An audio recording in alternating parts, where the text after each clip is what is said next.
Assalamualaikum warahmatullahi wabarakatuh. Salam sejahtera bagi kita semua. Perkenalkan, saya Rohjai Badarudin MPD, dosen tetap pada program studi Pendidikan Teknik Elektro, Departemen Pendidikan Teknik Elektro, Fakultas Teknik Universitas Negeri Yogyakarta.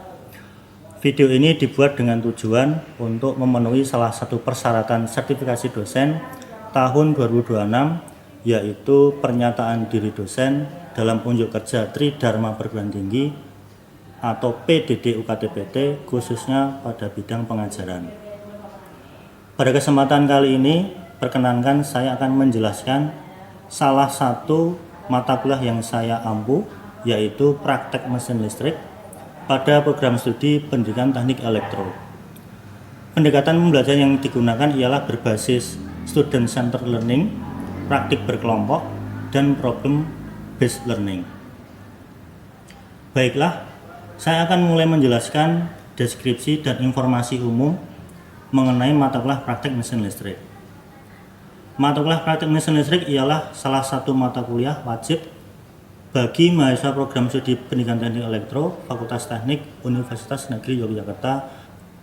Mata kuliah ini berbobot 2 SKS dengan bahasa pengantar menggunakan bahasa Indonesia.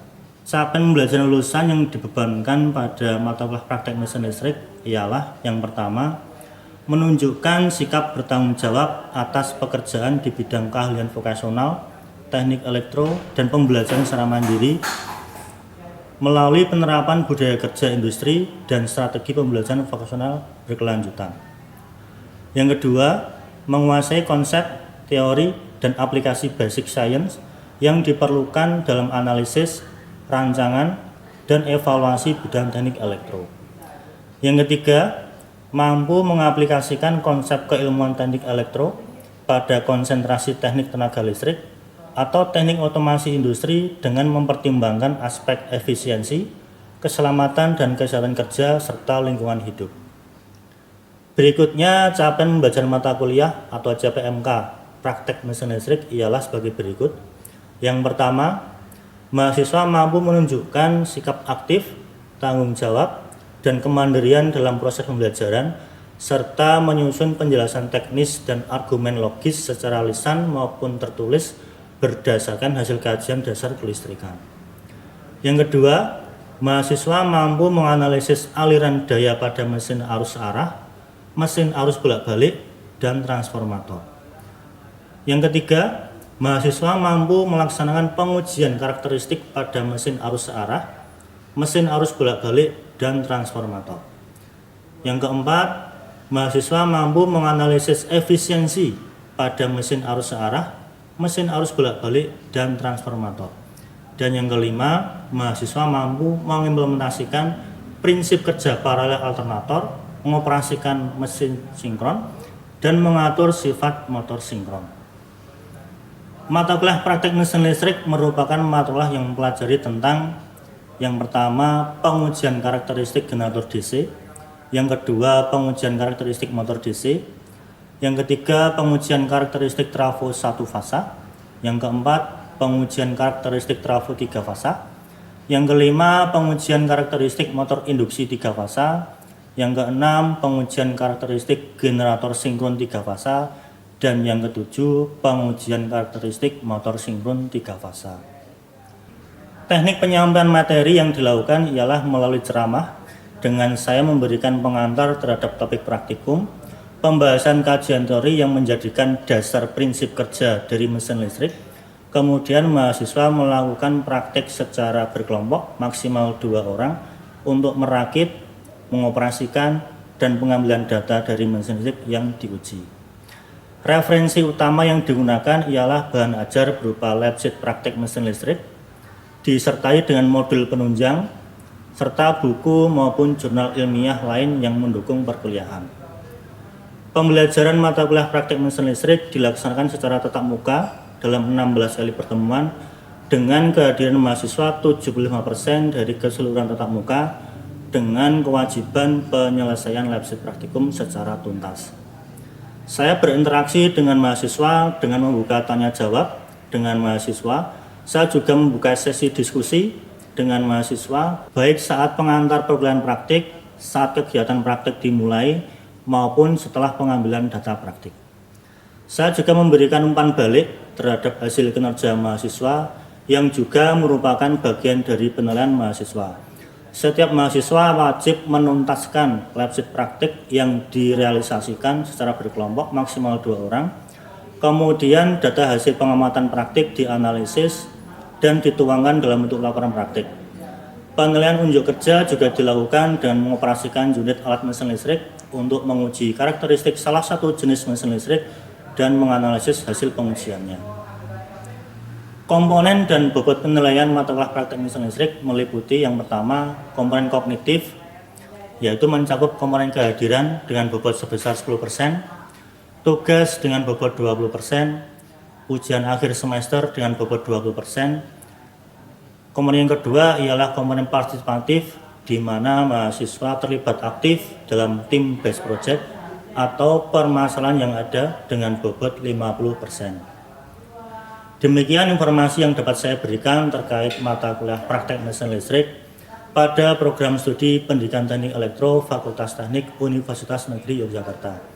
Berikut ini merupakan cuplikan pembelajaran yang saya lakukan secara tatap muka, secara langsung di ruang kelas pada pertemuan ke-6 dengan topik praktik laboratorium pengujian motor DC penguat terpisah.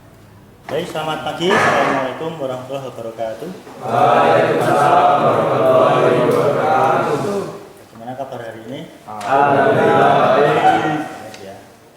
Sebelum kita mulai pelajaran kuliah pada pagi hari ini, kita awali dengan berdoa dahulu. Siap sempurna berdoa disilahkan.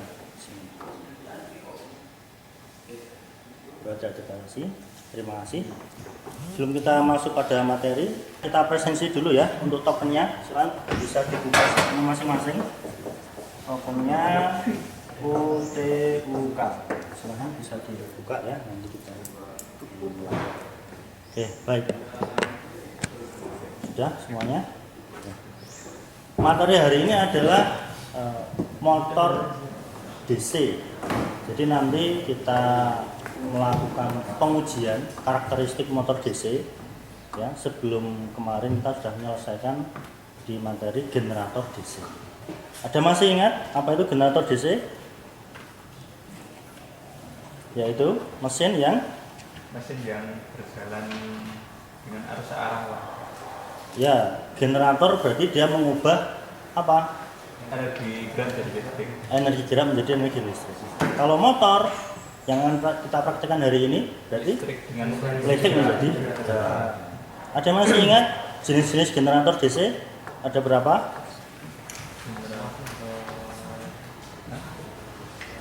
Ada 4, 5? Ada 4. 4 ya. Apa mas? Penguat terpisah. Penguat terpisah, baik. Terus? Penguat seri, sun, kompon ada 2. Hari ini, kita lanjutkan untuk yang pemotornya dengan mesin yang sama, mesin DC namanya, mesin DC. Nah, kita bisa operasikan menjadi generator maupun motor. Topik kita hari ini adalah motor DC penguat terpisah. Ada yang bisa menyampaikan apa itu yang dimaksud penguat terpisah? Mas Ilham mungkin? Maksudnya apa penguat terpisah?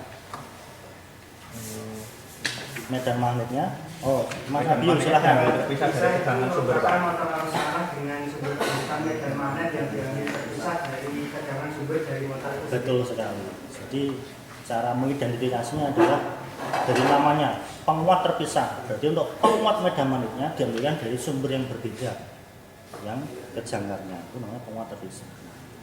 Kemudian nanti ada penguat seri, penguat shunt, kemudian dan penguat kompon. Ya. Hari ini kita fokus di motor penguat terpisah. Baik. Kalau di materi generator minggu kemarin, yang kita amati adalah tegangan keluarannya. Masih ingat persamaannya? EA sama dengan tegangan pembangkitan itu dipengaruhi oleh 2 variabel. Yang pertama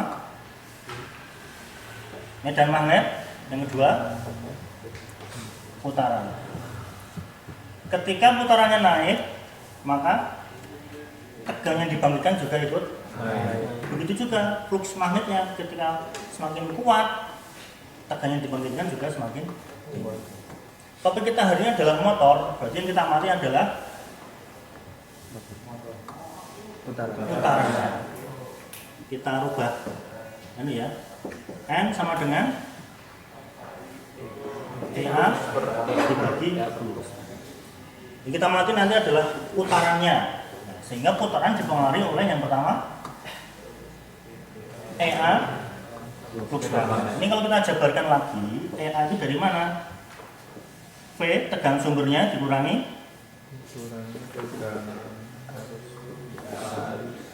drop tegangan pada belitan jangkar. Kita coba gambarkan ya. Ini bagian RA, ini EA, gitu ya. Nah, ini terminal motornya, kemudian ini medan magnetnya, gitu.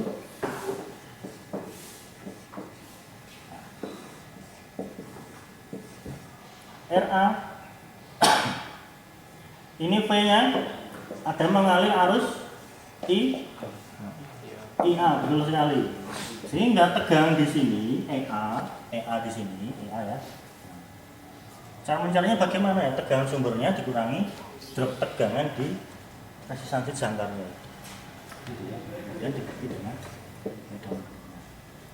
Sehingga nanti untuk mencapai putaran syaratnya harus ada apa? Tegangan sumber jelas. Yang kedua, medan magnet, betul sekali. Ingat, ketika pertama kali dijalankan, medan magnetnya berapa? Belum ada kan? 0. Jalannya 0 kalau nggak ada. Sehingga nanti jangan sampai medan magnetnya tidak ada. Meskipun nanti ini kita suplai dengan 10 volt itu ya. Berapa hasilnya? Tak terhingga. Jangan sampai itu nanti terjadi. Gitu ya. Sampai sini ada yang tanyakan? Silahkan.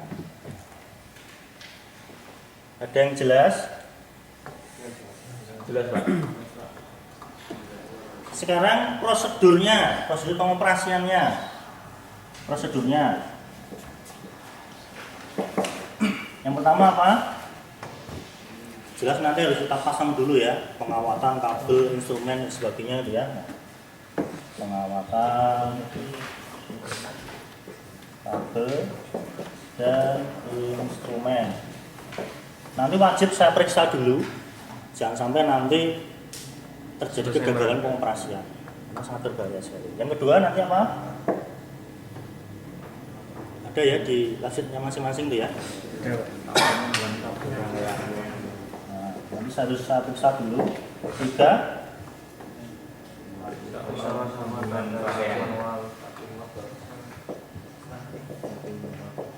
Startingnya, ketika kita nanti mulai starting motor, yang pertama kali diperhatikan apa? Iya, nanti kita operasikan dalam kondisi beban kosong dulu ya, saklar kebebannya kondisi terbuka dulu. Yang kedua, Lakukan saklar tegangan DC tetap yang masuk ke belitan medan magnet. Jadi nanti kita buat dulu medan magnetnya, jangan sampai medan magnetnya 0 ya. Nah, kemudian yang ketiga, aktifkan variabel baru tegangan ke jangkarnya. Itu urutan untuk startingnya. Kemudian nanti kita ada pembebanan, switch on ke beban ya. Kemudian nanti kita kita atur variabel bebannya. Ketika nanti beban dinaikkan, apa yang terjadi? Kira-kira apa? Dari rumus awal ini putaran. Ketika beban naik, kira-kira putarannya bagaimana? Turun. Kenapa? Karena arusnya EA-nya menjadi kecil. Betul. Jadi ketika nanti IA-nya ini naik, gitu ya, nah, otomatis drop tegangan di RA, VRA ini juga ikut naik. EA-nya semakin turun, otomatis N-nya juga. Tapi ini turunnya tidak drastis langsung ke 0 itu tidak. Hanya seberapa, tapi ada penurunan sedikit. Sehingga nanti ketika misalnya di industri itu ya ada perbaikan motor DC, saat diperbaiki kita harus uji dulu. Jangan sampai kondisi berbeban itu VRA-nya tinggi, akibatnya apa? Ya putarannya rendah sekali. Berarti perbaikannya gagal. Itu ya, itu tujuan kita praktek hari ini untuk menguji karakteristik beban kosong dan berbeban. Itu.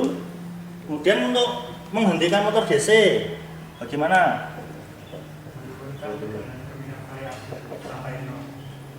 Menghentikan motor DC. Kenapa harus variabel dulu? Karena kalau pegangan magnet dulu nanti putarannya Betul sekali. Ya, nanti jangan terbalik ya. Ketika menjalankan harus medan magnet dulu ada. Ketika menghentikan variabelnya dulu dihilangkan. Ketika nanti flux magnetnya ini turun, putarannya naik. Itu ya, naik. Apalagi turunnya sampai mendekati 0 ya. Nah, nanti terjadi overspeed. Nah, sangat berbahaya sekali. Jangan sampai nanti itu terjadi. Dan tanyakan? sementara ini belum Pak.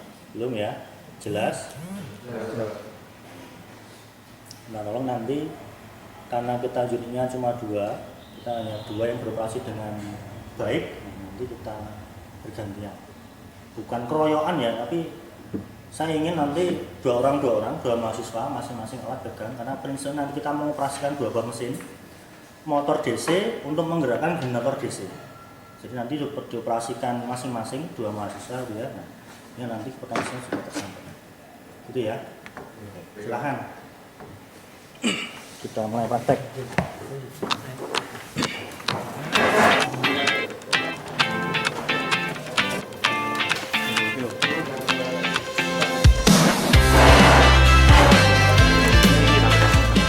Yang utama, pastikan saklar beban dalam kondisi terbuka Oke, sudah. Terus? dan klep tegangan variabel dalam kondisi minimum. Oke, sudah. Lalu yang kedua, bukan saklar tegangan DC tetap. Dinyalakan dulu. Baik. Yang tetap dulu. Tetap. Ini. Ya. Kemudian Aktifkan, kemudian atur arus medan magnet ada motor mana DC diatur dulu. dengan memutar rheostat. Lanjut ya harusnya ya. Iya. Supaya meter Oke. Mentok aja nggak? harus maksimum. Oke. Terus Aktifkan saklar tegangan variabel. variabel yang mana? Yang ini, Pak. Baik. Terus Atur tegangan terminal motor hingga mencapai 220 volt. berapa RPM Mas? 1400 fpm. Sudah coba. Putar ya. 1400.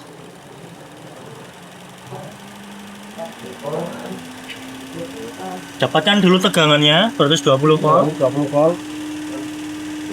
di angka 110 itu. Baik, sudah. Kemudian RPM-nya berapa yang diminta? 1400 1400. Ini belum ada 1400. Diatur apanya? medan magnetnya. Medan magnet diatur. Oke.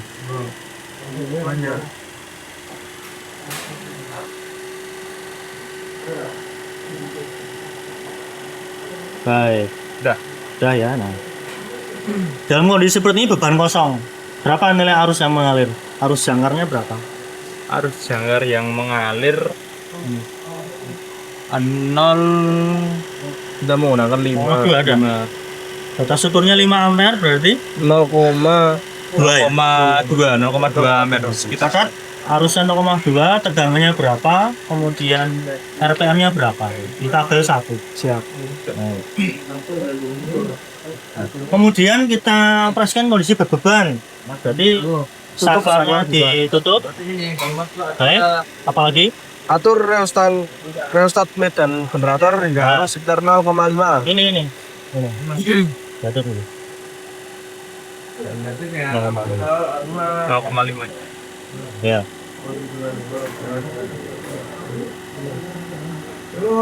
Ya, cukup.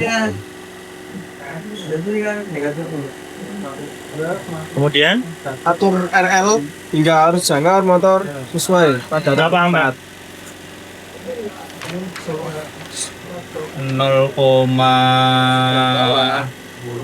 1,2 ampere. Di tabel 4. Mulai dari berapa? Tabel 4 ini.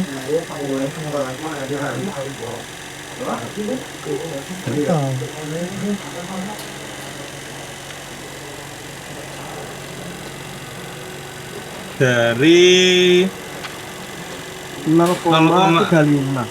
1,2 Pak. 1,2. Ini sudah berapa? Itu sudah 1,2. 1,2. Baik, terus berikutnya berapa ampere? Berikutnya 1,5. 1,5. Dinaikkan loadnya terbaca 1,5. Baik, sudah. Oh, sudah. Catat torsinya berapa? Kemudian RPM-nya bagaimana, begitu ya? Iya, Pak. Oke. Sudah selesai? Sudah Pak. Sekarang gantikan mesinnya. Dibuat beban kosong dulu. Oke. RL-nya pada posisi terus sampai full. Sudah Pak. Kemudian Buka. Atur arus pengatur dan magnet sun generator motor ini 0 ampere. dinolakan dulu. 0 ampere.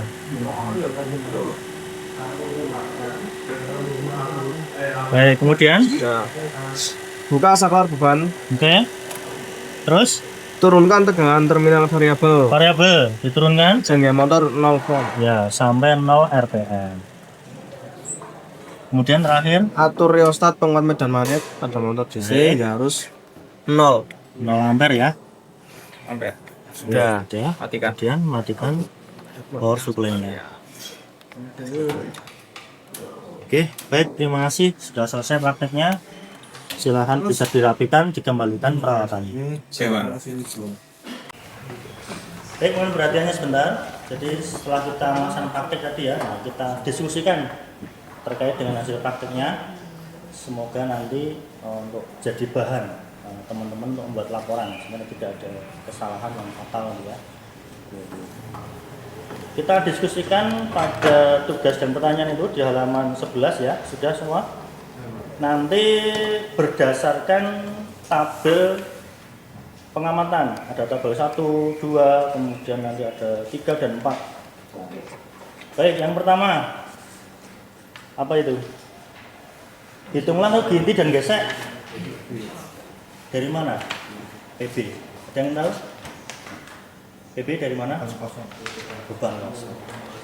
Jadi itu menghitung rugi inti dan gesek, nah dari pengujian beban kosong. Ada datanya ya, berapa besarnya Mas? Dikalikan saja, IA dikalikan tegangannya kan? Kan pengaruh arah arus pada jangkar terhadap arah putaran. Apa? Tadi sempat saya demokan itu ketika arah arus jangkar saya balik, apa yang terjadi? Putaran motornya akan Putaran juga terbalik. Ya. Nanti ketika mengoperasikan atau membalik arah putarannya, kita balik arah arus jangkarnya. Mudahnya kita balik polaritas sumbernya. Paling mudahnya seperti itu. Yang ketiga, apa itu? Pengaruh arah arus medan magnet pada arah putaran. Apa yang terjadi? Ya putarannya terbalik juga. Jadi membalik arah putaran ada dua cara. Yang pertama, mengubah arah arus ke jangkar. Yang kedua, medan magnet. Baik. 4. Apa itu Mas? pengaruh kecepatan putaran. Apa pengaruhnya? Semakin kecil wilayah pengaruh dan magnet, maka putaran motornya semakin cepat. Dasar teorinya bagaimana? Ini ya, dari rumus ini ya. N sama dengan EA dibagi dengan flux. Kalau fluxnya semakin kecil, putarannya semakin tinggi. Fluxnya semakin kuat, putarannya menurun. Itu ya dasar teorinya. Sip. Kemudian 5. Pengaruh besar tekanan sumber kecepatan. Semakin kecil Semakin tinggi tegangan sumbernya, semakin cepat. Sama dengan rumusnya ini, ketika EA-nya semakin tinggi, ya putarannya semakin cepat.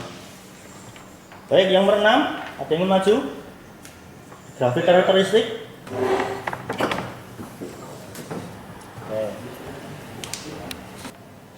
Oke, terima kasih. Ada yang beda pendapat, Mas?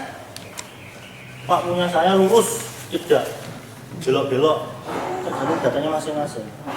Intinya ketika arus jangkar semakin tinggi, torsinya juga naik. Intinya seperti itu. Kalau misalnya arus jangkar naik kok torsinya turun, berarti terjadi kegagalan. Gitu ya. Baik. Dan tanyakan ini grafiknya. Itu dari tabel yang berapa? Tabel 4 ya. Nah, tabel 4 ini tinggal dibuat grafik saja nanti itu. Yang nomor 7, ini maju. Torsi terhadap putaran N. Apa yang terjadi?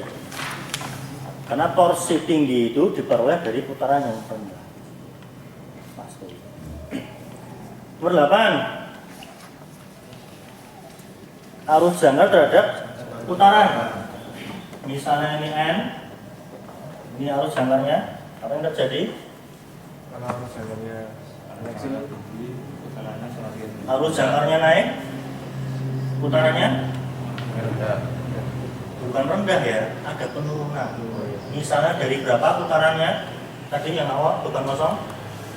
Misalkan perbaiki gitu ya, kita salah memilih kawat belitan, otomatis nanti RA-nya tinggi, katakanlah 10 ohm di sini. Berapa tegangannya? Tegangan jatuhnya itu semakin tinggi. Nanti dropnya semakin tinggi. Gagal perbaikan. Itu ya. Berikutnya nomor 9. Efisiensi. Ketika bebannya naik, efisiensinya yang 10. Kesimpulan ya. Apa kesimpulan praktik kita hari ini? Yang pertama, dari rumusnya ini, ketika kita ingin bebannya putaran harus ada jam terus.